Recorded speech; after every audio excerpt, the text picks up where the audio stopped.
So what is your Vito Corleone? Who is he based on then in terms of real life figures? Oh, Vito. No, Vito's just based on the character from the book and from the movies.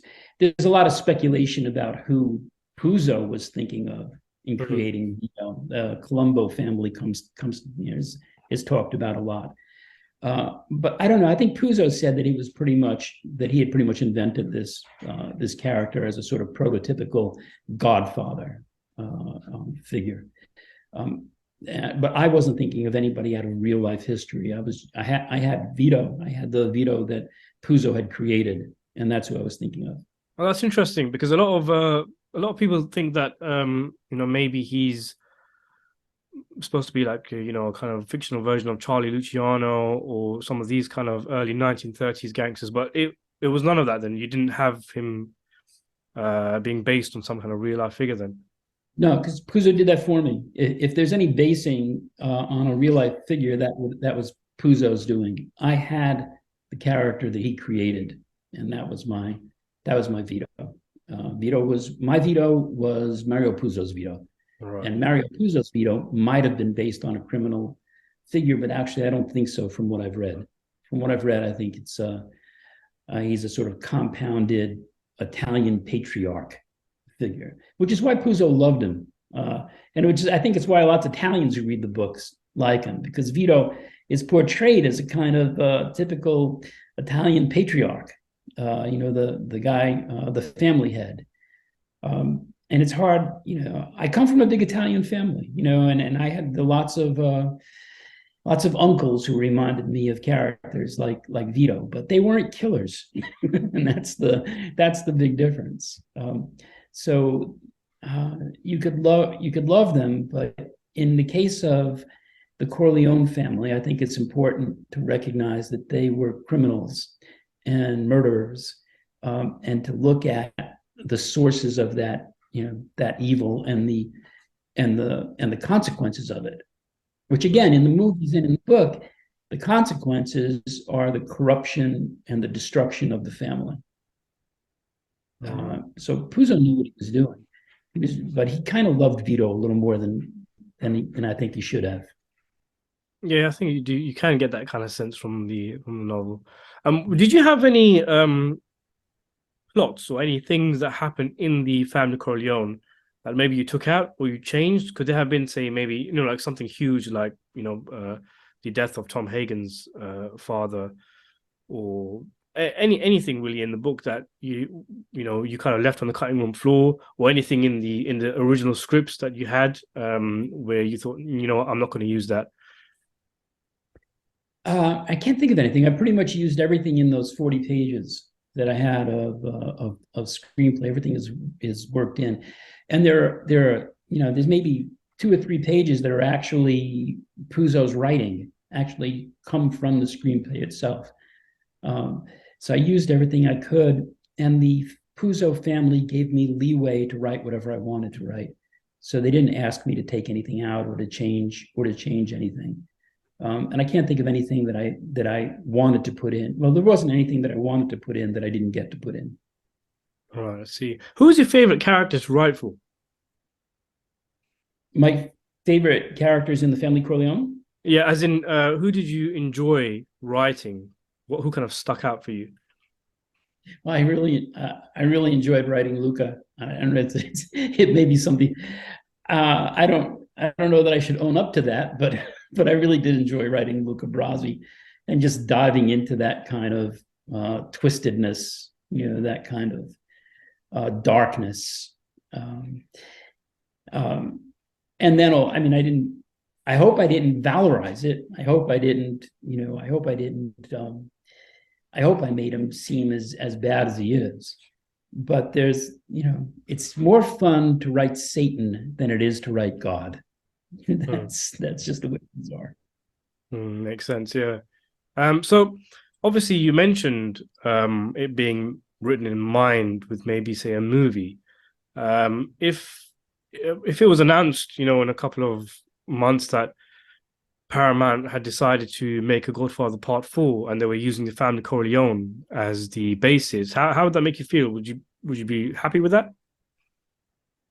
Well, I don't think they could because the Puzo family has the rights to the literary rights to the novel. So I don't think Family Corleone as a basis for a fourth Godfather movie without the permission of the Puzo family, at least not without a big court fight. All right, I see. And I don't think they would do that. The Puzo family and Paramount seem to have some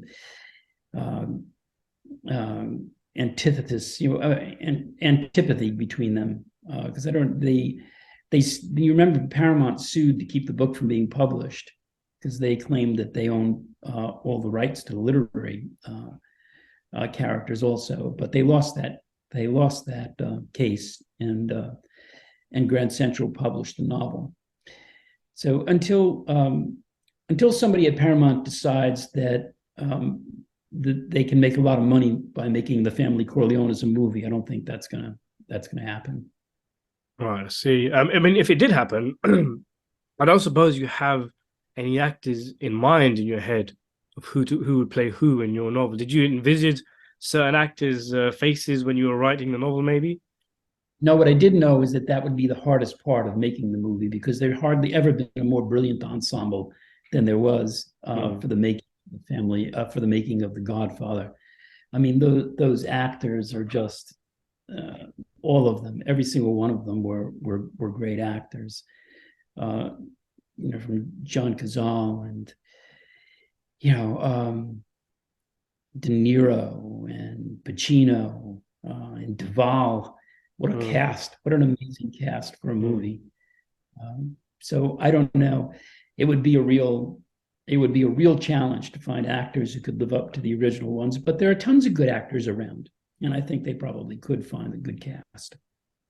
When you wrote the novel, because you mentioned something about it being written with the movie in mind. Was there any kind of concrete plans back then for a movie? No, it was solely to be a literary effort. No talk of a movie, but I did. The possibility of a movie being made was included in the contract. Right, I see. In other words, if a movie was made, I got a certain percentage. All right, I see. So, I mean, I don't suppose there were any plans for a sequel because I know Puzo spoke about the present day storyline of Godfather Part IV, which would follow Andy Garcia's character, and it would involve the Harlem streets. Eddie Murphy was supposed to have played a Harlem gangster, from what I hear, and it would have ended with the Garcia character, Andy Garcia's character, getting involved in drugs and going out in kind of a flurry of bullets, ending the Corleone family, so to speak. I might be wrong on some details there, but these are just things I've heard. Did you kind of have any kind of connections to a present day or a Godfather Part IV, which would involve the Corleones after Michael? No, none at all.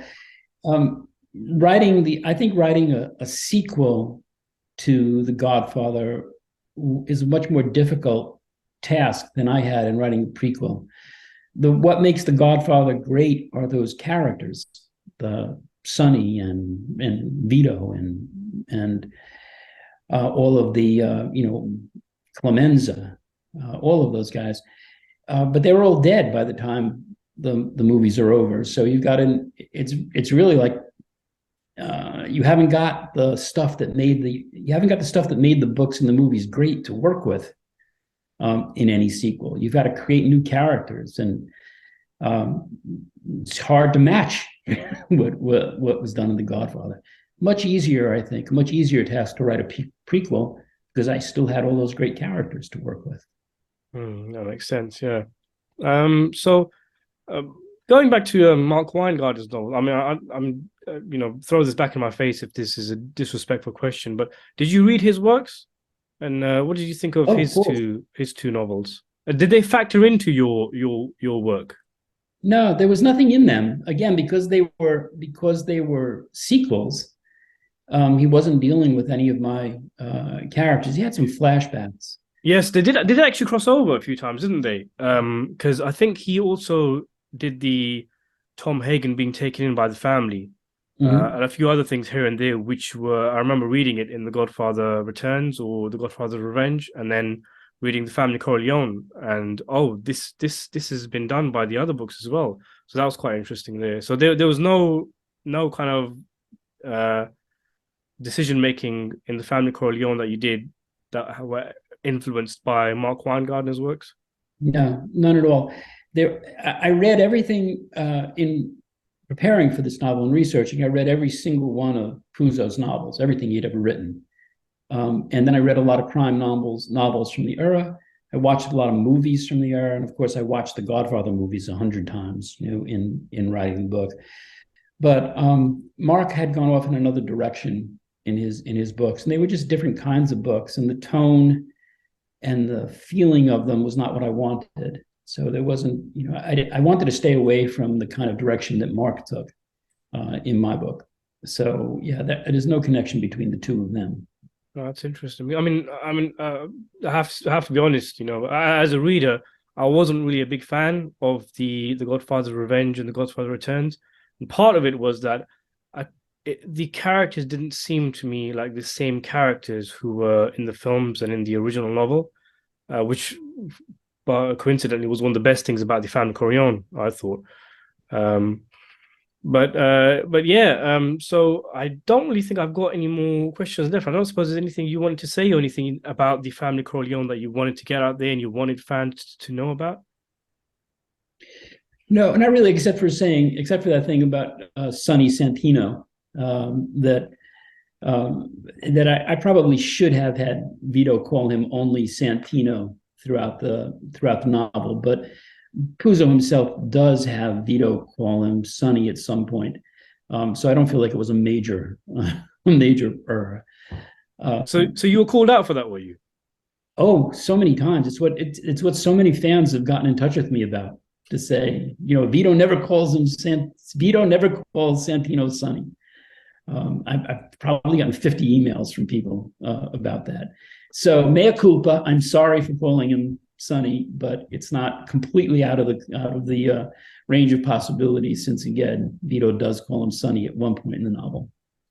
So how what I mean, obviously we know obviously the book was a bestseller and everything and has got great reviews. What was your thoughts on the feedback? Did you, I mean, sticking with what we just talked about right now, did you get any kind of hate mail, people saying you've ruined it or anything like that? No, actually, I was very pleased with the response. Readers seem to really like the book. People Mm. people have. I mean, the vast majority of the reviews from readers are positive, but here and there, the Puzo's diehard fans who hate me are there. But those fans, I don't think I could have written anything that they would have found acceptable. But no, overall, people really like.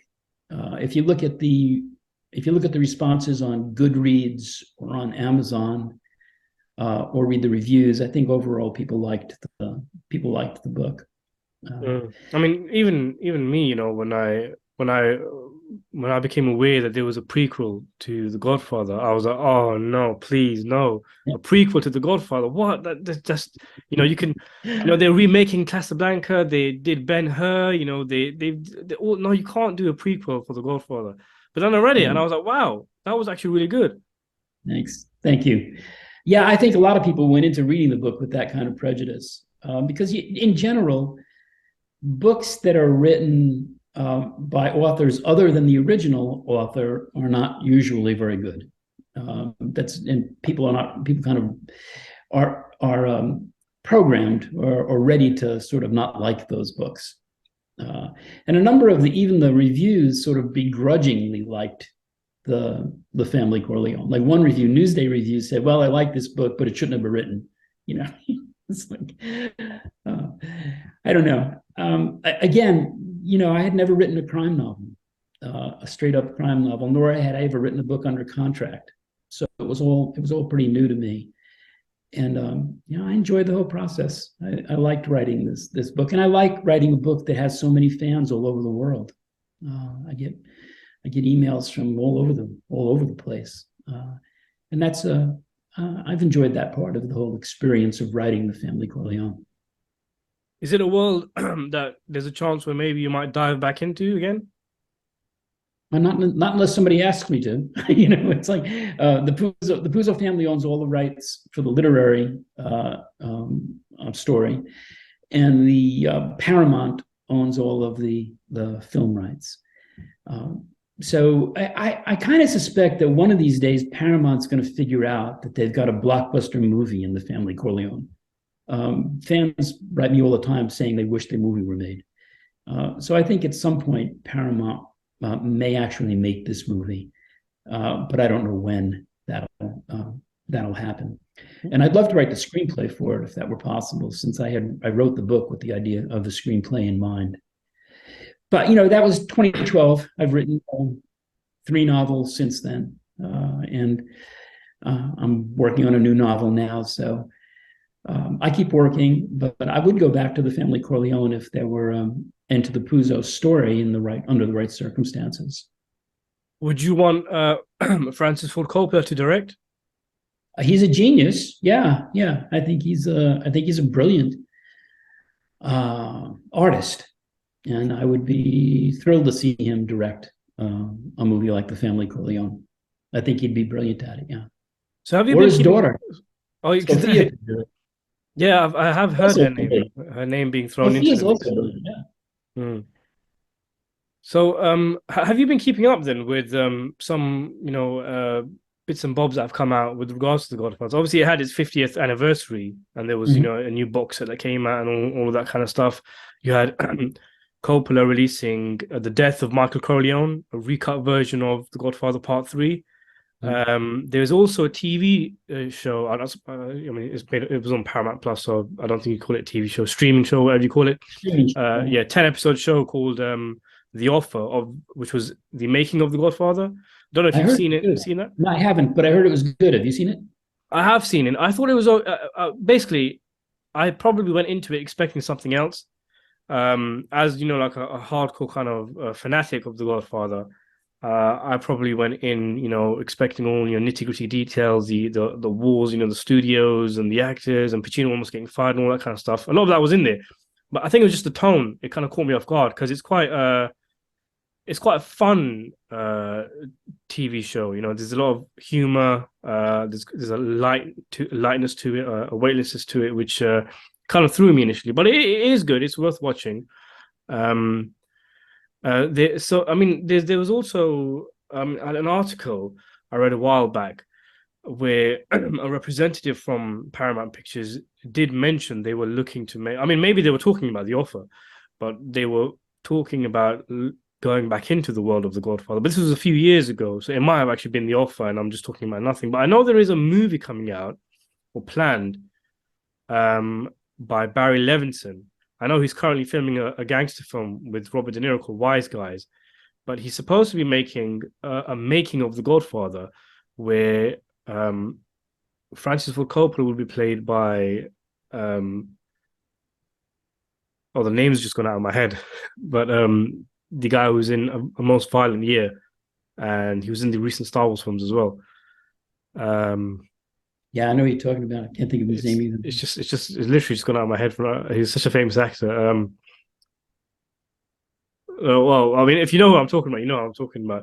I don't know if you've heard anything about that, because it was a bit strange how almost 2 projects tackling the same thing. The Offer, and then this movie coming out.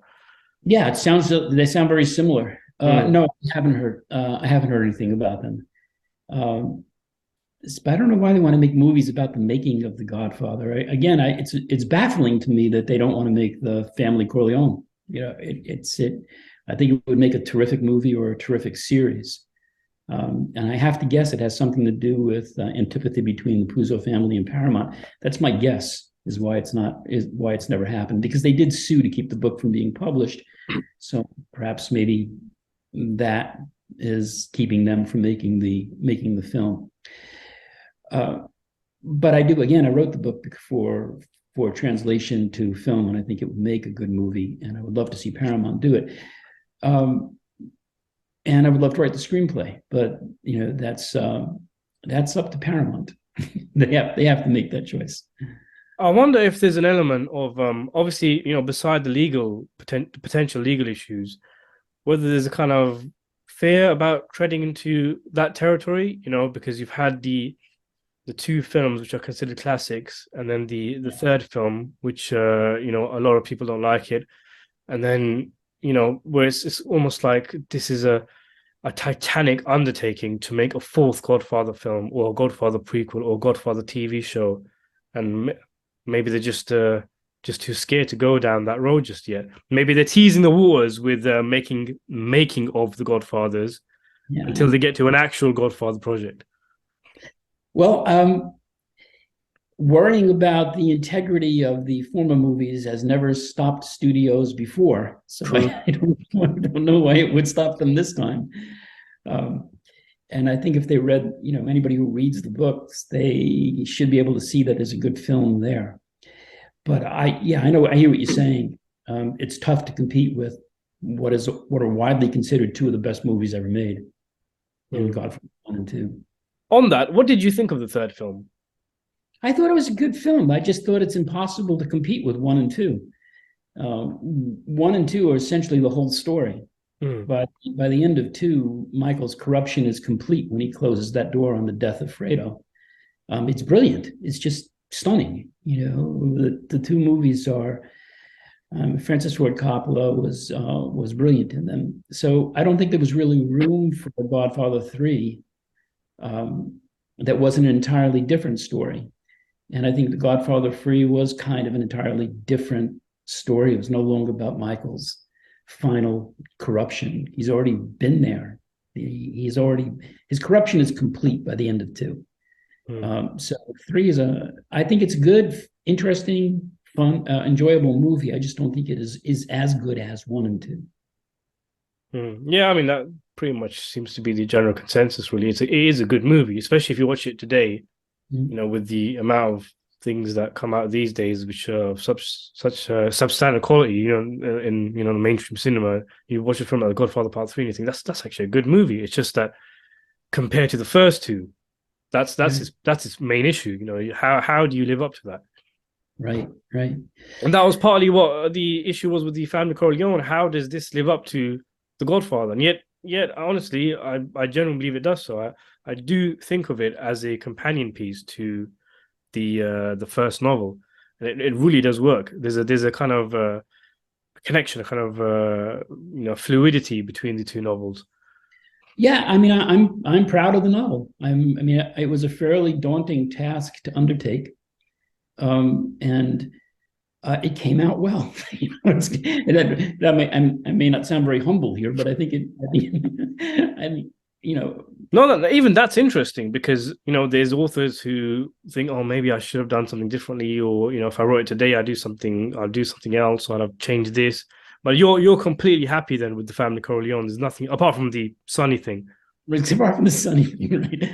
Yes, I'm happy with the novel because it was a franchise that was pretty much completed, and I felt like I was able to breathe some new life into it in the Family Corleone. And again, it's 10 years afterwards, and so I've had so many people tell me they like it that it's it's reinforcing. I'm reinforced by the reader response to it. Awesome. So yeah, you're happy. I'm happy, and I hope our subscribers, my subscribers, will be happy hearing your thoughts on your novel and the characters and whatnot, and to have their questions answered. So I think we could leave it there. And I have to say, this was a huge privilege for me. I was quite nervous speaking to you. These words that have given me such joy. The person who wrote them, I'm going to be talking to him. When I was getting a bit nervous, but yeah, thank you for this. Thank you for doing this. Well, I'm glad I didn't disappoint you too much. No, you didn't disappoint me at all. Thank you very much for doing this. So you have a great day. Thank you very much for that.